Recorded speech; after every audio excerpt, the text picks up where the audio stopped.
네, 발표 진행하겠습니다. 네, 안녕하세요. 히픽팀 발표 맡게 된 홍성준입니다. 저희는 일단 빠르게 달린 히픽팀의 개발 스토리라는 제목으로 시작하겠습니다. 네, 먼저 빠르게 달린 스토리, 그리고 이제 전체적인 앱 탐방을 한번 하고, 마지막으로 저희가 겪었던 트러블 슈팅에 대해서 말씀드리겠습니다. 네, 저희는 첫 만남부터 아주 빠르게 의사결정이 진행됐는데요.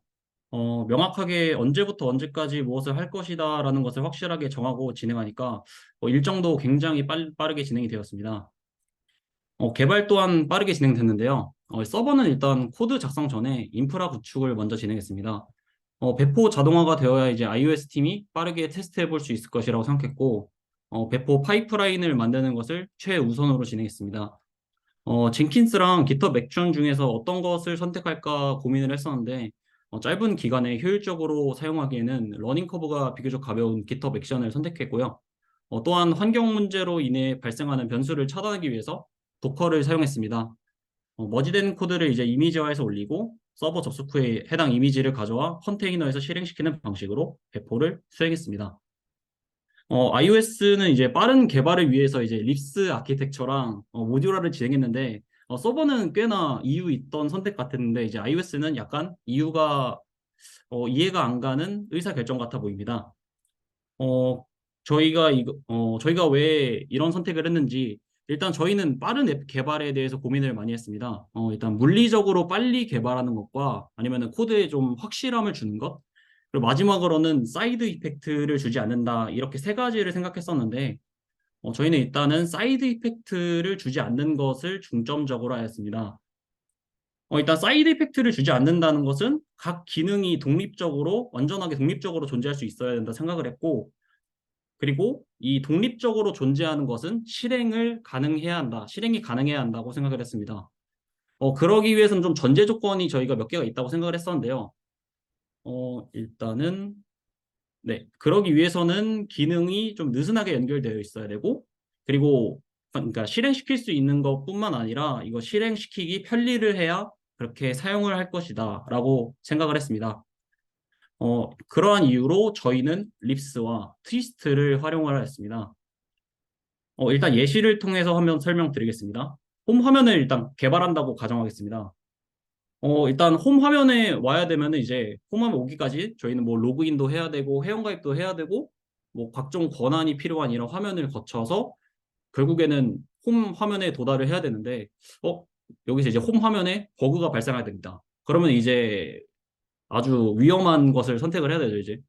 누가 잘못했는지, iOS가 잘못했는지, 백엔드가 잘못했는지, 아니면 다른 화면들, 여러 화면이 잘못했는지 선택을 해야 되는데, 저희는 선택지를 단 하나, 그러니까 즉, 왼쪽처럼 이렇게 선택지가 많았는데, 이것을 하나의 홈 화면만으로 줄이고 싶었습니다.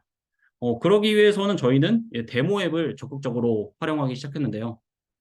화면에 보시면은, 왼쪽이 데모 앱이고 오른쪽이 저희 기존의 앱 로그인하는 플로우를 타는 화면인데요. 누가 봐도 왼쪽이 좀 더 생산성이 있을 거라고 보여지죠. 그러니까 저희는 이제 립스를 통해서 인터페이스와 구현체 구조로 나누어 기능을 느슨하게 연결을 하고요. 트위스트를 이용해서 독립적으로 실행시키기 편리하게 만들어 생산성을 완전 향상을 시켰습니다. 그런데 여기서 저희가 겪은 게 과연 이게 부스트 캠퍼한테 과연 이로운 것일까? 그러니까 서로 너무 독립적으로 존재하다 보니까 이게 협업의 느낌보다는 각자의 그 아주 작은 단위의 기능을 개발하는 단순히 iOS 개발자로 남는 것 같은 느낌이 들었습니다. 그래서 생각해낸 방법이 그냥 리뷰 꼼꼼하는 거 어때? 아니면은 뭐 PR을 꼼꼼하게 작성하는 거 어때? 이렇게 했는데 막상 바쁘다 보니까 그게 진행하기가 꽤나 어려웠습니다. 그래서 저희는 이제 두 가지 갈림길을 맞이하게 되는데요. 기존의 피처를 계속 개발하는 것과 아니면 서로 이제 피처를 교환하는 방식, 이렇게 두 가지를 생각을 했었는데, 저희는 조금 느리지만, 성장에 포커스를 두어, 그, 느리게 가는 이제 피처를 교환하는 방식으로 이를 해결했습니다. 네, 다음으로는 이제 앱 탐방 시간인데요. 저희 홈 화면에는 여러 기능이 있는데, 추천 장소는 일단 위치 기반을 통해서 추천을 보여주고, 핫플레이스는 위치와 상관없이 가장 많은 스토리를 보여줍니다. 가장 인기가 많은 스토리를 보여줍니다.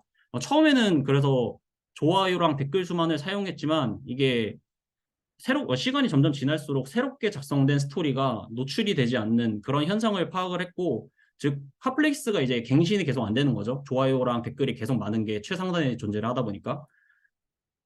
그러다 보니까 저희는 이제 작성 이후에 지난 날짜에 가중치를 곱해서 점수에 빼주는 방식으로 수정을 해서 최근 작성한 글에도 이제 핫플레이스로 반영될 수 있도록 좀 유리하게 변경을 하였습니다.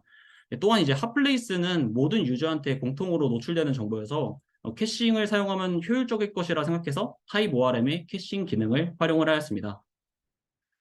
지도에서는 이제 스토리를 불러오는 경우 사용자의 현재 위치 기반으로 작동하기 때문에 거리에 따라 스토리를 가져오는 로직이 필요했는데요. 위도 경도를 이용해서 거리를 계산하는 하버사인 공식이 있으며 저희 이거를 db 내장 함수로 사용을 해서 반경 3km 내에 있는 스토리를 가져올 수 있도록 구현을 하였습니다. 네, iOS 쪽에서도 이제 하나의 기술적인 도전이 있었는데요. 저희는 이제 클러스터링이 필요했습니다. 그래서 저희는 이제 두 가지 알고리즘을 고민을 했는데 이때가 이제 남은 시간이 일주일이었습니다. 이제 이거 물리적으로 이게 가능한가? 아니면 이제 완전한 이해도를 가지고 구현을 할 수 있을까? 근데 결국은 구현을 하더라도 다른 사람의 코드를 가져다 쓰는 방식이 될 것 같아서 저희는 저희만의 알고리즘을 구현을 하였습니다. 바로 이제 이론상 가능한 클러스터링 알고리즘인데요. 화면을 바둑판처럼 잘라서 그 내부에 있는 핀들을 이제 하나로 모으는 겁니다. 핀의 크기나 색상을 좀 다르게 해가지고 직관적으로 더 많은 양의 핀이 있다는 것을 알게 하였습니다. 이렇게 이런 식으로 지금 아마 바둑판 크기가 좀 커가지고 너무 잘 합쳐지는데 이런 식으로 클러스터링이 작동을 합니다. 다음으로는 저희 이제 핵심 기능인 스토리인데요. 이제 스토리를 생성하게 되면은 바로 스토리 상세 화면을 이렇게 넘어가는 플로우를 탔습니다. 저희는 이제 단순히 스토리만 아니라 그냥 칭호 시스템을 추가를 해서 칭호는 이제 경험치랑 진화 기능을 넣어서 조금 게임적인 요소를 추가를 하였는데요. 이전 슬라이드를 이제 다시 보시면은 여기서 생각보다 그 칭호라는 것이 무엇인지 핵심적으로 잘 노출이 안 되는 것 같았습니다.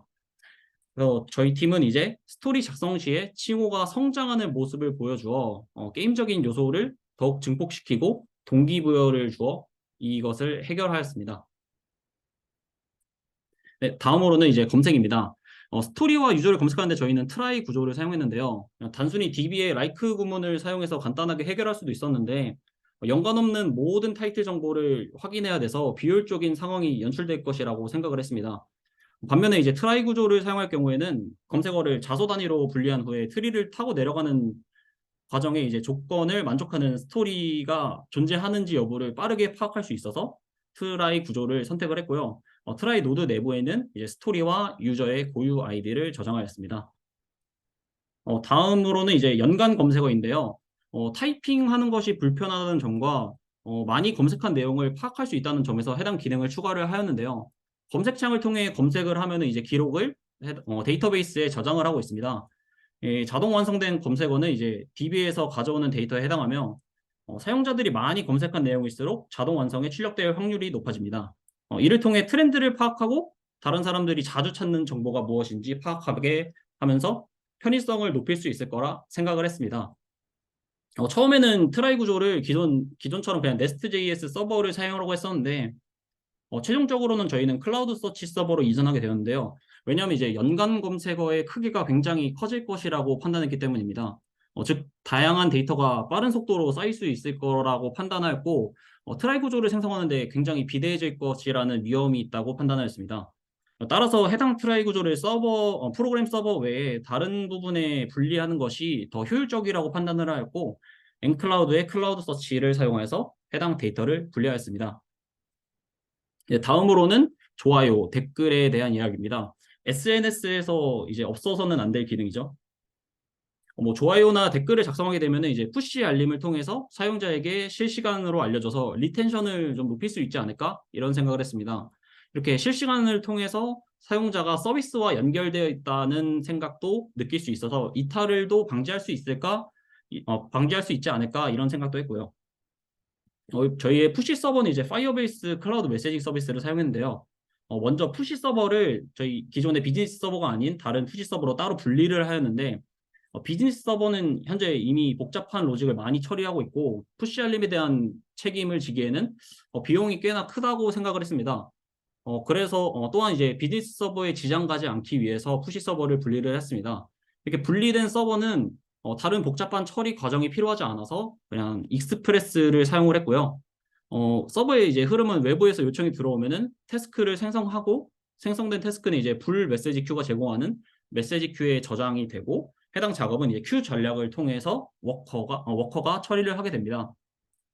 네, 좀 전에 이제 메시지 큐라는 말씀을 드렸는데요. 저희 이제 푸시 서버는 메시지 큐 방식을 사용했는데 이 메시지 큐는 할당된 작업을 최소 한 번 실행되는 것을 보장하는 이유로 선택했는데요. 간략하게 말씀드리면은 워커가 작업을 정상적으로 완료하지 못했다면 다른 워커가 이것을 받아서 처리를 합니다. 이렇게 함으로써 사용자에게 알림을 전송하는 것을 보장할 수 있었습니다. 또한 푸시 서버는 외부 이제 FCM 서버에 의존적이라서 FCM 서버가 장애가 발생하면은 앱의 알림 기능이 마비될 수밖에 없었습니다. 메시지 큐는 이제 일부 컴포넌트가 일시적으로 사용 불가능하더라도 메시지를 안전하게 저장하고 작업을 대기시킬 수 있어서 시스템의 탄력성과 안정성을 향상시키고 장애 발생 시에도 데이터 일관성을 유지하는 데 도움이 되었습니다. 이것은 저희가 불 메시지 큐에서 사용했던 불 메시지 큐에서 제공하는 불보드라는 시각화 도구입니다. 이제 해당 기능을 통해서 생성된 메시지 큐의 정보를 얻을 수 있었습니다. 이렇게 태스크 단위로 분리함으로써 각 태스크에 대한 결과와 작업 상태를 파악할 수 있어서 장애 파악이 훨씬 빠르게 대처할 수 있었습니다. 네, 마지막 챕터는 저희 이제 트러블 슈팅에 대한 얘기인데요. 저희는 이제 서버가 잠깐 오류가 난 상황에도 앱 개발이 멈추는 것이 이게 과연 옳은 걸까? 이게 생산성에 이게 좋은 것일까라는 생각을 좀 했었고, 저희는 이제 URL 프로토콜을 적극적으로 활용을 했습니다. 제이슨 목 데이터를 생성해서 URL 프로토콜을 통해서 읽어 오도록 구현을 하고요. 단순히 그냥 불리한 값만 변경을 함으로써 서버와 통신을 할 것인지 아니면은 제이슨 목 데이터로 응답을 받을 것인지를 작성을 해서 서버가 오류가 발생한 상황에도 앱 개발에 그냥 단순히 이제 이즈 디버그에 있는 불리한 값을 변경함으로써 앱 개발에 영향이 없도록 만들었습니다.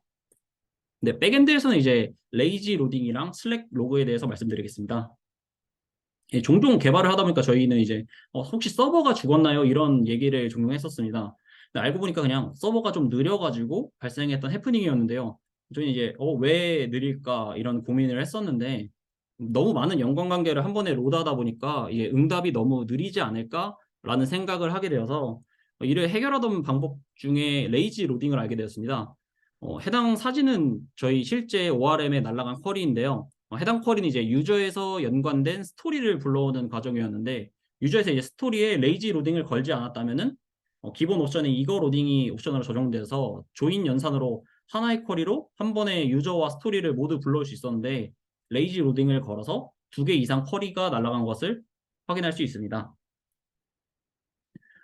이거 로딩을 한다면 이제 하나의 쿼리로 불러오겠지만 초기 로딩 속도가 느리고 비즈니스 로직도 불필요한 연관관까지 모두 가져오게 됩니다. 하지만 레이지 로딩을 한다면은 쿼리가 여러 번 날아가겠지만 초기 로딩 속도를 보다 빠르게 가져올 수 있습니다. 그래서 우측 이미지를 보시면은 이제 저희 유저 엔티티가 다양한 엔티티와 연관이 되어 있습니다. 저희 앱의 특성상 유저 정보만 필요하거나 아니면 유저 정보와 연관된 다른 뭐 스토리라던가 뭐 배지라던가 이렇게 필요한 여러 가지 시나리오가 존재를 했어가지고 이론상 저희는 상황에 맞는 정보만 가져오는 게 딱 그 필요한 연관관계만 가져오는 게 효율상 이점을 가질 것이라고 판단을 하였고 그것을 직접 시나리오를 작성해서 테스트를 진행했습니다. 실제로 유저가 한 명이 검색되고 해당 유저가 이제 3개의 스토리를 적은 경우에 대해서 속도를 비교해 봤는데요. 이거 로딩 같은 경우에는 25 마이크로 세컨즈가 걸렸고 레이지 로딩 같은 경우에는 이제 한 18 마이크로 세컨즈가 소요된 것을 확인할 수 있습니다. 유저 한 명이 작성한 스토리가 3개인데 그러니까 유저 한 명 스토리 3개 이 정도의 작은 데이터인데 이렇게 큰 차이를 발생한 것을 통해서 저희는 이제 레이지 로딩의 필요성을 확신할 수 있었습니다. 네, 그리고 개발을 진행하는 과정에서 서버 내부에서 예상치 못한 에러가 발생하는 경우가 많았는데 이것에 대해 따로 처리를 하지 않으면 서버가 계속 다운이 되는 현상이 발생되었습니다. 이러한 에러를 한 번에 처리할 수 있는 방법이 없을까 고민을 하게 됐고 익셉션 필터 기능을 알게 되어서 적용을 하였는데요. 이제 추가로 서버에서 이제 발생한 구체적인 에러 정보를 서버만 아는 것이 아니라 iOS 팀과 공유를 하기 위해서 슬랙에 에러 메시지를 전송하는 기능을 추가를 하였습니다. HTTP 리스폰스에 구체적인 메시지를 담는 방법도 있지만 이런 방법은 그 서버의 취약점을 어찌 보면은 노출시키는 것이라고 생각을 하여서 사용하지 않고 이러한 방식을 택했습니다. 따라서 서버 내부에서 이제 발생하는 구체적인 에러는 이제 개발을 진행하고 있는 팀원과 공유하기 위해 슬랙으로 에러 메시지를 전달하는 이런 기능을 구현을 하고요. 이로 인해서 어떤 것을 득을 봤나? 저희는 이제 왼쪽을 보시면은 이제 바로 iOS가 에러가 발생하면은 바로 백엔드한테 이렇게 물어보는 그런 흐름인데요. 오른쪽을 보시면은 어, 이로 인해 이제 개발된 에러가 어떻게 났는지 그것을 1차적으로 iOS가 확인을 하고 그것을 서버한테 알려주는, 즉 이제 좀 더 커뮤니케이션 비용이 대폭 감소됐던 것을 느낄 수 있었습니다. 네, 이렇게 해서 발표 마치겠습니다. 감사합니다.